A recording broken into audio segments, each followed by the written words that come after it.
வணக்கம் உறவுகளே, குற்றால அருவி சேனலுக்கு வருகை தந்த அனைத்து நல் உள்ளங்களுக்கும் என் மனமார்ந்த நன்றிகள். இன்றைக்கி நம்ம சேனலில் குழந்தைங்களுக்கு ரொம்பவே பிடிச்ச ஒரு ஸ்நாக்ஸ் தான் பார்க்க போகிறோம். Potato smiley. பொட்டேட்டோ ஸ்மைலி செய்கிறது ரொம்பவே ஈஸி. ஒரு 5 நிமிஷத்தில் நம்ம செஞ்சு கொடுத்துடலாம். இது செய்கிறதுக்கு தேவையான பொருட்கள் என்னென்னு பார்க்கலாம் வாங்க. 2 உருளைக்கிழங்கு வேக வச்சு தோல் உரித்து வச்சுருக்கிறேன். ஒரு அரை கப்பு பிரெட் கிரம்ஸ் எடுத்து வச்சுருக்கேன். 2 table spoon cornflour, 1 teaspoon chilli powder எடுத்திருக்கேன். ஃபஸ்ட்டு உருளைக்கிழங்கை நல்லா மேஷ் பண்ணிக்கலாம். இந்த மாதிரி நல்லா மேஷ் பண்ணி வச்சுக்கணும். அடுத்து பிரெட் க்ரம்ஸை சேர்த்துக்கலாம். அடுத்து கார்ன்ஃப்ளவரும் சில்லி பவுடரும் சேர்த்துக்கலாம்.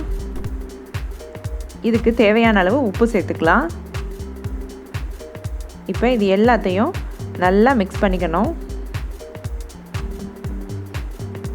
பொட்டேட்டோ கொஞ்சம் கூட கட்டி இல்லாமல் நல்லா மேஷ் பண்ணிக்கணும்.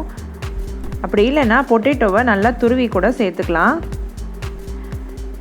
பொட்டேட்டோவில் கட்டி கட்டியாக இருந்துச்சுன்னா நம்ம ஸ்மைலி பண்ணும் போது பெர்ஃபெக்டாக வராது. அதனால் நல்லா கட்டி இல்லாமல் நல்லா அழுத்தம் கொடுத்து எந்த கட்டியும் இல்லாமல் நல்லா பிசைஞ்சிக்கலாம்.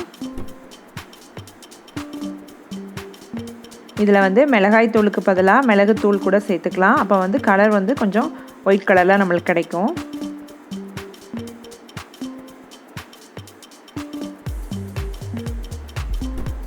நான் மேஷ் தான் பண்ணேன், அதனால் எனக்கு கொஞ்சம் கட்டி கட்டியாக இருக்குது.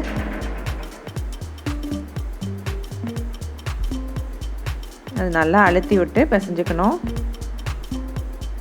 பொட்டேட்டோ வச்சு எந்த ஸ்நாக்ஸ் பண்ணாலும் குழந்தைங்க விரும்பி சாப்பிடுவாங்க. அதுலேயும் நம்ம பொட்டேட்டோ வச்சு ஸ்மைலி ஷேப்பில் பண்ணுறதுனால குழந்தைங்க ரொம்பவே விரும்பி சாப்பிடுவாங்க. நல்லா கிறிஸ்பியாக இருக்கும். ஒரு ஈவினிங் டைமில் நம்ம இது மாதிரி செஞ்சு கொடுக்கலாம் குழந்தைங்களுக்கு. இப்போ ஒரு சப்பாத்தி பலகை வச்சுருக்கேன். அதில் கொஞ்சமாக ஆயில் சேர்த்துக்கிறேன்.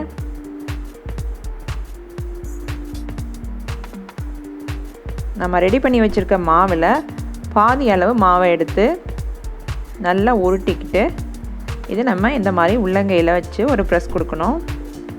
ரொம்ப தின்னாக இருக்கக்கூடாது, ஓரளவு நல்லா திக்காக தான் இருக்கணும். இந்த மாதிரி நல்லா ப்ரெஸ் கொடுத்ததுக்கப்புறம் ஒரு சின்ன கிண்ணம் இல்லைன்னா ஒரு மூடி எடுத்துக்கோங்க. ரவுண்ட் ஷேப்புக்கு இந்த மாதிரி கட் பண்ணிக்கலாம்.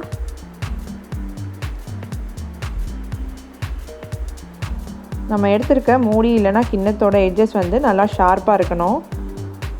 நம்ம கட் பண்ணால் ஒரே ரவுண்டில் வரணும், அந்த மாதிரி பார்த்துக்கோங்க. இப்போ ரவுண்டாக கட் பண்ணியாச்சு. இப்போ எக்ஸ்ட்ராஸை தனியாக எடுத்துடலாம். இதை திருப்பி இதே மாதிரி ரவுண்ட் பண்ணி ரவுண்டாக கட் பண்ணிக்கணும். நான் ஒரு ஸ்கியூவர்ஸோட பேக் சைடில் யூஸ் பண்ணி இந்த மாதிரி கண்ணு மாதிரி போட்டுக்கிறேன். சின்ன ரவுண்டு போட்டு இந்த மாதிரி ரவுண்ட் பண்ணிக்கிட்டோன்னா நம்மளுக்கு நல்லா கண்ணு மாதிரி கிடச்சிரும். அடுத்து ஸ்மைலிக்கு ஒரு ஷார்ப்பான ஸ்பூன் வச்சு இந்த மாதிரி ஒரு ப்ரெஸ் கொடுத்தா போதும். ஆனால் ஸ்மைலி கொஞ்சம் அகலமாக போட்டுக்கணும். ஏன்னா நம்ம எண்ணெயில் பொரிக்கும் போது நம்ம லேசாக போட்டிருந்தோன்னா அது எண்ணெயில் பொரித்தோடனே க்ளோஸ் ஆயிரும். அதனால் கொஞ்சம் அகலமாக இருக்கிற மாதிரி பார்த்துக்கோங்க.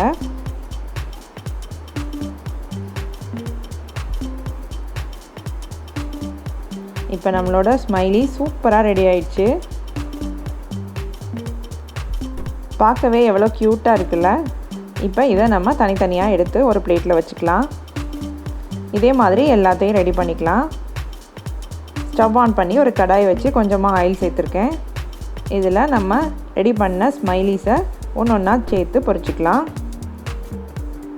ஆயில் நல்லா ஹீட் ஆனதும் ஒரு ஸ்மைலியை உள்ளே சேர்த்துட்டேன்.